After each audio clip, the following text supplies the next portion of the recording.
Hey guys, welcome back to my channel. So today we're going to be doing my 23 must-reads of 2023. I did not read all 22 of my 2022 must-reads. I was only going to do 20 because I didn't want to have an odd number. But honestly, it just gives me a bigger option to read more of these books. So we're just going to randomly start. They're not all gonna have descriptions because I don't know the descriptions of all of them, but the first one is Heidi by Joanna Spyri. This is the beautiful Barnes & Noble editions that they have. In the back it just says, I am never called anything but Heidi.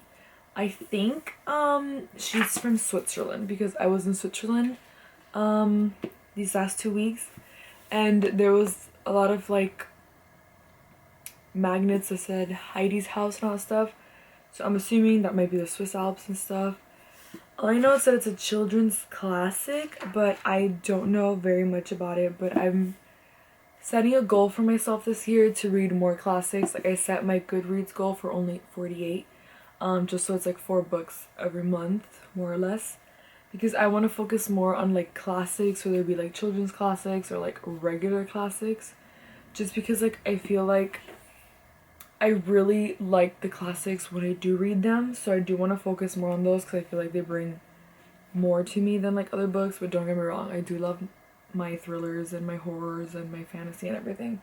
But I just want to do more classics this year. I want this to be the year of classics, so this is one of the first ones we're doing. I'll just put them off to the side over here.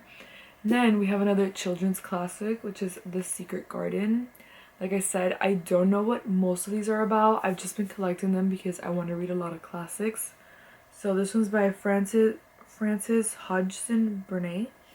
In the back it just says, and the secret garden bloomed and bloomed, and every morning revealed new miracles. That actually sounds amazing. I feel it's gonna be an adventure inside of this garden. So I'm very excited about that. Like I said, I'm just very excited about reading classics this year.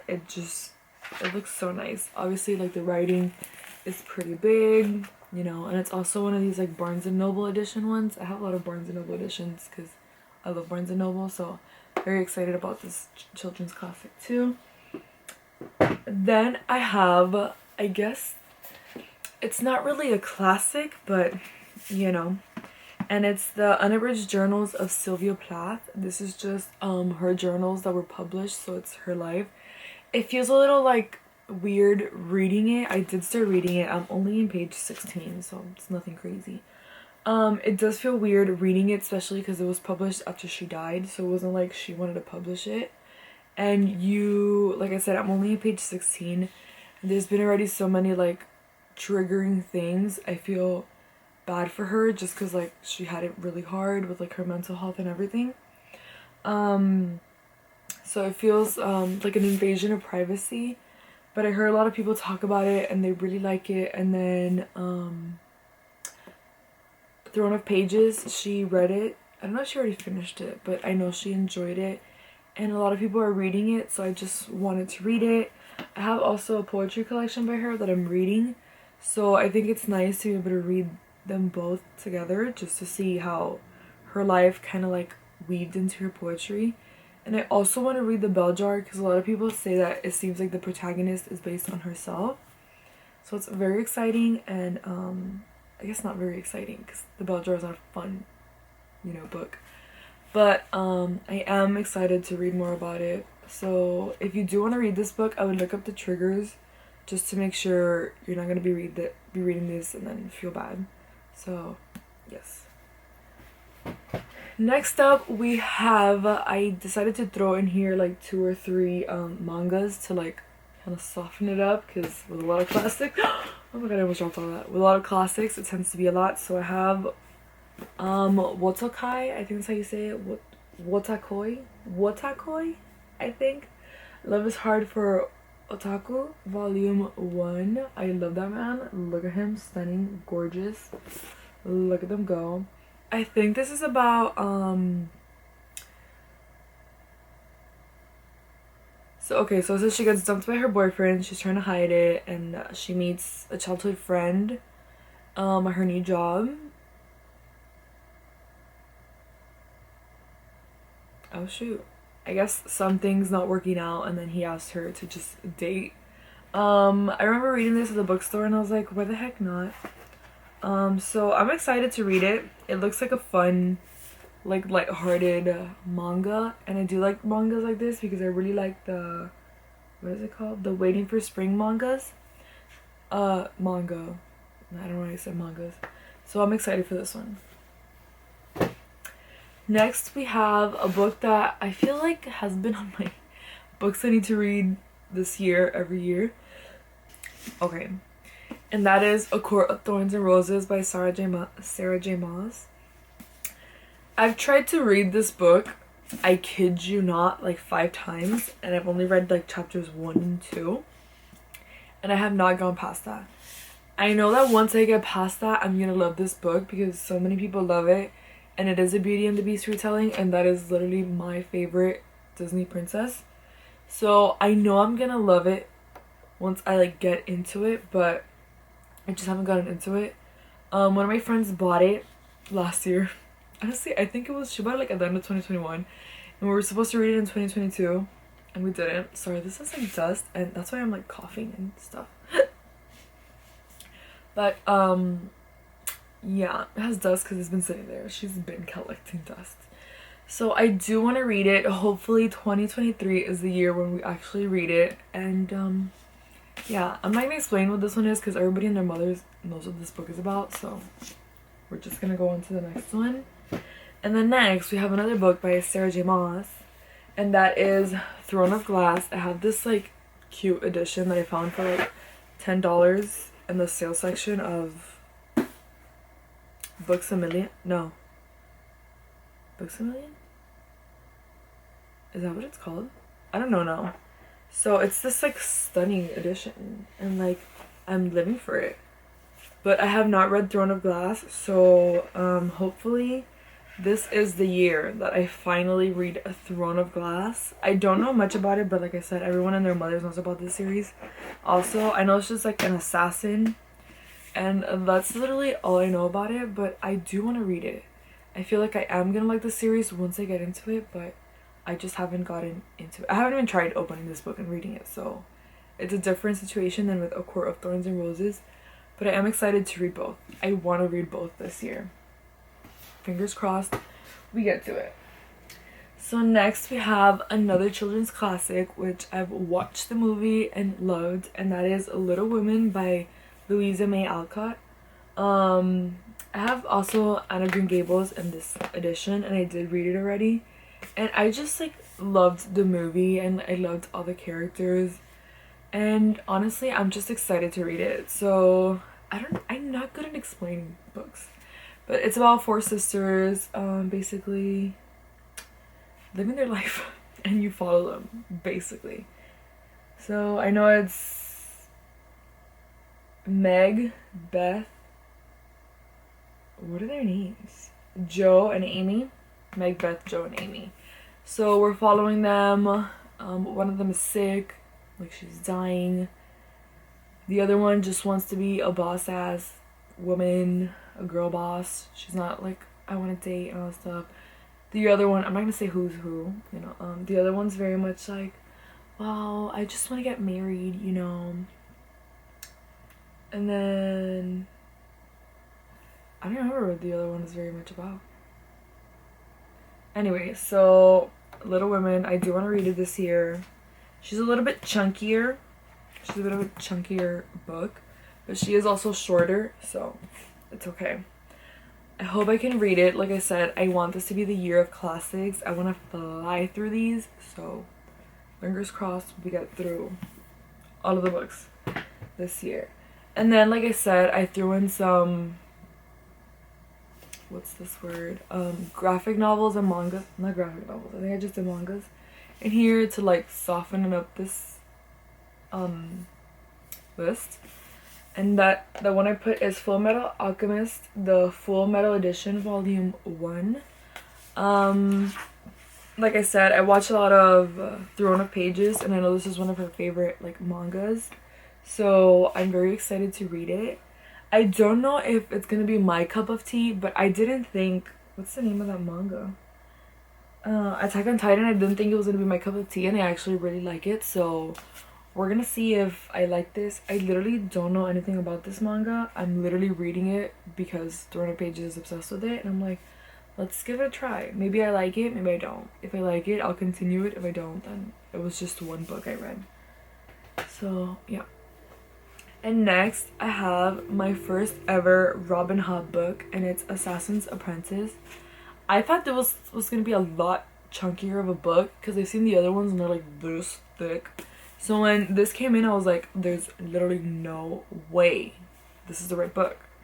But let me see. It says the kingdom of the six duchies is on the brink of civil war. When news breaks that the crown prince has fathered a bastard son and is shamed into abdication. The child's name is Fitz, and he is despised. Raised in the castle stables, only the company of the king's fool, the ragged children of the lower city, and his unusual affinity with animals provide Fitz with any comfort.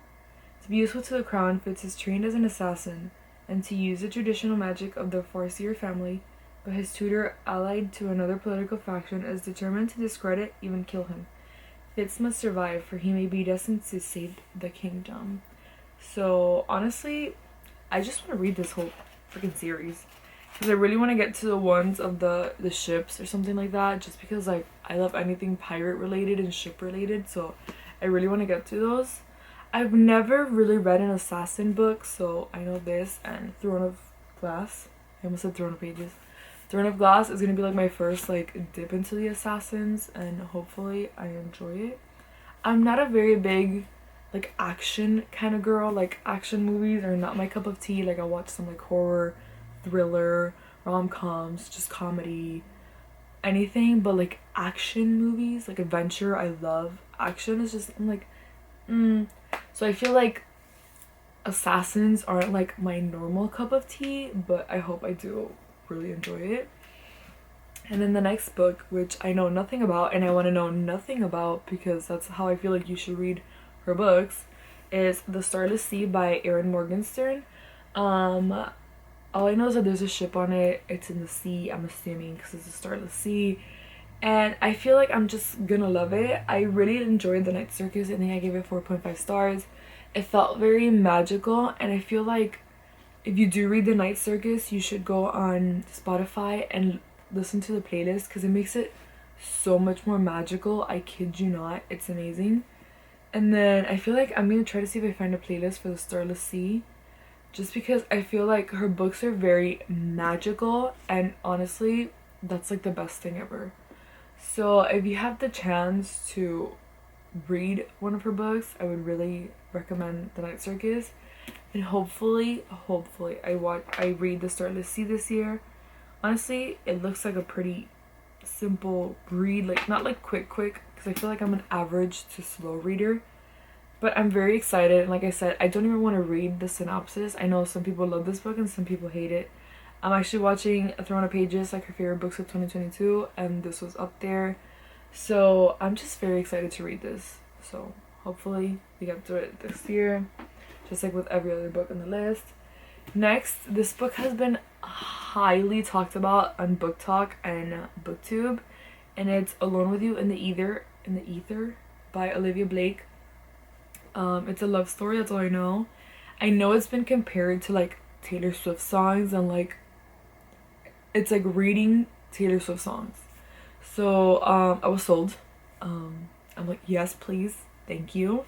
I'm actually going to her concert in April, so maybe I read this sometime around her concert and see if it really feels like Taylor Swift songs. So yeah.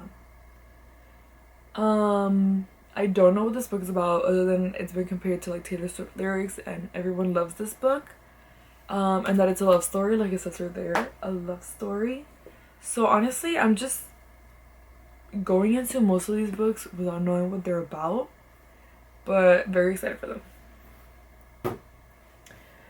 And then I have another manga, which is the last manga, is it? Yes, in this whole books to read in 2023, and that is Uzumaki by Junji Ito. I've read by him. Is it Gyo or Gaio? I don't know. Tommy, Love Sickness, Deserter, Frankenstein, The Luminal Zone, Censor, and Venus in the Blind Spot. I've read all of those by him, and I've like enjoyed them, but I feel like they could be scarier. Maybe my brain is just messed up like that because people were like, oh my god, this is so scary, and I'm like, I don't know about that.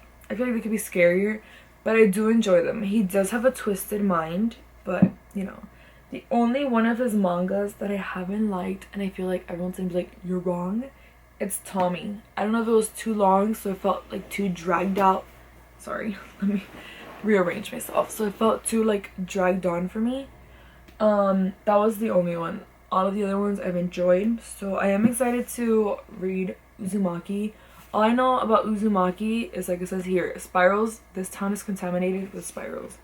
So everything pretty much spirals. Let me see if I show you guys something that I feel like won't like spoil anything. Hopefully that doesn't spoil anything. It's right in the beginning. So it's just, you know, nice to like read the spirals and stuff. So I'm excited about that. I have some stickers that I bought at Junji Ito, and some of them are from Uzumaki, so I do want to read it to like kind of like see the characters and like understand the stickers more. But yeah, it's a spiral into horror, so I am excited to read this one. I feel like my favorite Junji Ito manga is Gyo or Gaio or whatever the heck it's called, and I think it was partially because I read it during COVID, and for some reason it felt like COVID to me. It felt like it was like this virus that like came out of nowhere and people were getting infected and it spread so quickly and all that stuff. So I guess it reminded me of that, and I don't know. But that has been my favorite one of his, how do you call this? His mangas. And then next is this book, which I feel like I've been reading this book for like 3 years and I have not passed the mark of like when I first started reading it, that I read 2 chapters the year that I started reading it. Yeah, I've only read 2 chapters, which is 42 pages though. And that is The Poppy War by R.F. Kuang or Kwang. It says they trained her for war. She intends to end it. So, I finally want to finish this book this year. I literally recommended this book to a friend this year just because I feel like he would like it, just because of the things that he likes to read and stuff. But I haven't even finished it, and I'm out here recommending it. But it says she's a peasant, she's a student, she's a soldier, she is a goddess. All I've read, basically, is her training to take this test. She obviously passes the test and gets into the academy. That's it. That's all I've read. So that's all I know, because that's all I remember. Obviously, she goes into the academy, does her boss bitch shit, saves the world, does all these things, you know. So I really want to read it. Like, I was enjoying it. I was tabbing it and everything for those 2 chapters. I feel like it's a heavy read, so it takes a lot more out of me than other books, and yeah, I just haven't dedicated any time to it, but I feel like I should, because it's such a loved book that I feel like I would love it too. And I mean, I was enjoying what I was reading. It's just a heavy read, so hopefully this is the year where we finally finish The Poppy War, because I feel like I've been trying to read this since like 2019 or 2020, I'm not sure. And then we have 2 books by the same author. Once I show the first one, you're gonna know the second one. And that is The Song of Achilles by Madeline Miller and Circe by Madeline Miller. The Song of Achilles is basically the stories of Achilles and I forgot his name, Patroclus. So it's basically Achilles' life explained, you know, the story, and not explained because it's not. I can't speak because this is like a fiction novel or whatever. Not that Achilles, whatever. So Achilles and his life, and then Circe's life. So I read Galatea by her. It's the very little one. I don't know where I put it. And I enjoyed it. I like her writing, so I feel like I'll enjoy these. Obviously Galatea is like 54 pages and the book is like this big, so that was like a quick read. So I'm excited to read these. I know everyone has like cried for this book. I'm excited to see if I cry or not. And then I know that these are interesting, and I love Greek mythology. Like, my favorite book series is like Percy Jackson, which I know it's like a more simplified thing, but honestly I wrote a paper for university just with the information that I knew from Percy Jackson, and I got a 50 out of 50. So don't knock it. Don't knock Harry Potter. Not Harry Potter, Percy Jackson. So these two books are the next ones on my list. And then we're going back to another classic, and that is The Phantom of the Opera by Gaston Leroux. I love this play. I'm so upset because I saw on Instagram the tickets and I thought it was here and I was like, oh my god, we're gonna buy tickets, yes! And then I thought it was in New York and I was like, okay, forget it. So I feel like while I'm reading this, I literally have to like listen to the soundtrack of the musical, because of course. In the back it says, you're crying, you're afraid of me, and yet I am not really wicked. Love me and you shall see. All I wanted was to be loved for myself. Wow. Beautiful. So, I'm pretty sure you know what the Phantom of the Opera is, but it's basically, this girl, she's at the opera, she's an opera singer. There's a phantom, but he's a real man who lives in the walls of the opera and kind of like controls everything, and like he's trying to control her to like fall in love with her and all that jazz. So I'm excited to read this while listening to the musical, but maybe like instrumental, because like I feel like singing the fat, I'm gonna be like, I'm trying to read it, I'm gonna be wanting to sing the songs, so I'm excited for this. I've never read it, so I'm excited for that. And next we have one of my anticipated releases of the year that came out like right at the beginning of the year, and that is The Stolen Heir by Holly Black. I am so excited to read this book. Yesterday, my friend and I both went to buy it. Yesterday was January 8th. My friends and I both went to buy it because it came out this Friday, and I was like, I need it now. So we went and we got it. So this is I think it's 8 years, yes, 8 years after Queen of Nothing, which I'm not gonna lie to you, Queen of Nothing was a little bit of a disappointment. Sorry, I love the first two books, but that one wasn't it. But this is 8 years afterwards, and it's with I don't want to say because I don't want to spoil it. I'm not gonna say anything just because I don't want to spoil it. All I'm gonna say is the little catchphrase on the top. It says, a runaway queen, a reluctant prince, and a quest that may destroy them both. So I'm excited. This isn't about Cardan and Jude, so I hope they do come out here, because you know we all love Cardan. Don't really care about Jude, but Cardan. So I'm very excited to read this book. Hopefully I read it soon, just because it's very exciting. And speaking of anticipated releases, I can't wait for the new Percy Jackson release. It's coming out, I think, in September. Like, Uncle Rick, why are you making us wait so long? I need that already. But he's also releasing another book. He's releasing a lot this year, so slay. And then I have another classic. The rest is literally all classics, because like I said, the year of the classics. We have Wuthering Heights by Emily Bronte. All I know is that this is like a gothic novel, which I'm excited for. I love anything gothic. I just hate myself. I literally took a class while doing my undergrad called Gothic Literature, and I read a lot. Surprisingly, Wuthering Heights wasn't on there. She ended up putting what's the name of the other one? Jane Eyre by Charlotte Bronte. And it is obviously gothic because of everything that happens there, but I've been wanting to read Wuthering Heights because I feel like I'm gonna like it. In the back it says, be with me always, take any form, drive me mad, only do not leave me in this abyss where I cannot find you. Love it. These are the Barnes & Noble like classic editions, which is like cloth, like leather bound kind of thing. I'm pretty sure it's fake leather, and like it has the cute thingies and the ribbon bookmarks. I'm just very excited to read this. I want to read it now, but I also want to read it during like spooky season, so we'll see what happens. But I am very excited about this. I love anything gothic, so yes. This next book I already read for my Gothic literature class, but I feel like everybody loves this book and I didn't love it. I don't know if it's because I was like reading some of it and then the rest of it was like an audiobook and I was listening to it at 2 times speed because I needed to finish it for the class, and like I feel like I didn't really like get through the book correctly. So I want to give it another shot, because everybody and their mother loves this book, so I feel like I should love this book too. And that is The Picture of Dorian Gray by Oscar Wilde. Like I said, I did read this. It's basically this man, he's very vain, he doesn't want to get old. So, someone draws a picture of him, and it technically has, like, his soul, I guess you can say, from what I can recall. Correct me if I'm wrong. And, the picture technically ages, but he doesn't, so he doesn't let anyone see the picture. He has a cover, and he keeps on living life, and we're like, oh my god, you look so good, you're so young. So, yeah, that's basically the gist of what I remember.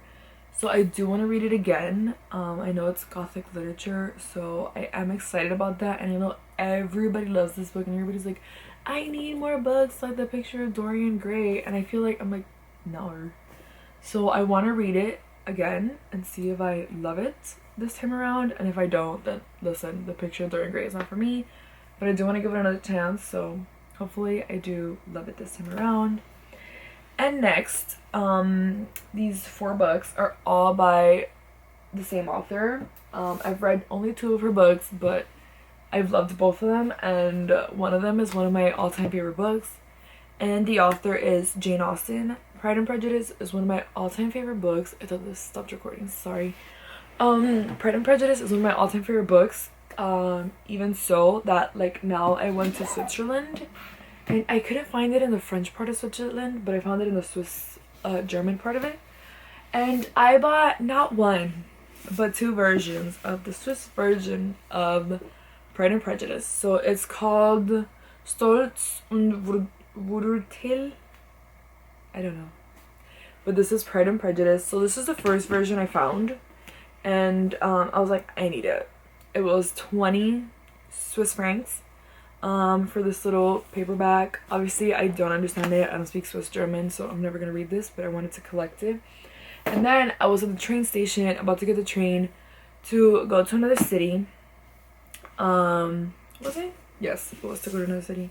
And I was just like, let me just go in because they're doing something else, and I found this beautiful, like, cloth bound edition of it, and it was only 13 Swiss francs, so I was a little triggered that I spent 20 on a paperback. But I wasn't sure if I was going to pass by another bookstore or find it. But at the train station, they had it. And then, also, for like 17 Swiss francs, another cloth bound, and it's Emma, which I have not yet read. But I was like, that's my niece's name. I love every Jane Austen book I've read so far, which has been 2 out of the 6. Like, but whatever. And it's so cute. So I was like, I need them. And it's giving the princess and the pauper from the Barbie movie. I'm just like you. You're just like me, right? It's giving. We love it. So obviously that leads into the books. Since I said I've read 2, I have 4 left. So the first one that I want to finish is Northanger Abbey, because I have like 96 pages left or something like that, and I've been tabbing it with these cool little like tabs that I bought that's like the color, and it's giving Gothic. So this is like a Gothic parody. In this book, what the heck is her name? Catherine? It's Catherine, right? Her name is Catherine. Catherine is obsessed with reading like Gothic novels and all that stuff. And like she meets this guy, she has feelings for him, but like then he like disappears, she never sees him again. She becomes friends with Isabella. I don't know why I said it in Spanish. Isabella. And then her brother kind of falls in love with her, and she's like, ew, no. And honestly, same. His personality is not it. So then this guy comes back, and like they're like talking, and she's gonna go to Northanger Abbey with him, and it's supposed to be like this Gothic looking palace. So she's like, not palace, like manor, and she's like, oh my god, she's like freaking out, like gonna live her Gothic fantasy with the love of her life. So queen slay mood. So yeah, I'm excited to finish it. I have like 90 pages left. And we're gonna see how Gothic it gets. It's not Gothic right now. The only thing that's Gothic about it is when it's like about like the moody weather. But other than that, it hasn't been Gothic. So I'm assuming in those last 90 pages, when she gets to Northanger Abbey, it's gonna be Gothic. I stopped recording when I was saying the myth, the legend, the man, the woman, everything. Emma by Jane Austen. Also, my nieces are called Emma and Abby. So I took pictures of them holding these books because Abby and Emma. Anyway, nobody cares, but I was just letting you guys know. So then I have Emma by Jane Austen. This is her chunkiest book. She thickums. So these are from the Barnes& and Noble Classics like editions, which it triggers me that like Northanger Abbey and Mansfield Park are not in these editions. I guess they're not like as loved, but like, damn, come on, I want the whole collection. So anyway, whatever. So I have Emma. I have no idea what it's about. Honestly, it's talking about a girl that falls in love with a guy. It's like every Jane Austen novel, but it's a tried and true recipe and it works and I love it and I love her. All it says in the bag is, can you imagine anything near perfect beauty than Emma altogether? I guess she's beautiful and everybody loves her. So, I mean, that's like different because the protagonist, like Catherine, she's like normal looking, and like in Pride and Prejudice, Elizabeth is also like not the cute sister, like the cute one is Jane or whatever. But like I always tell my friends, be a Lizzie, not a Jane. Anyway, and then in Persuasion, she was also like attractive, but she wasn't like wow. So, you know, now we're getting to like the queen bee, the beauty queen. So we're gonna see that in Emma, and the chunky one, which I think might be my next read just because I did buy it in Swiss German, so I should read this one, you know. And then we have Sense and Sensibility, which is about two sisters, and one is the sense and the other one is the sensibility.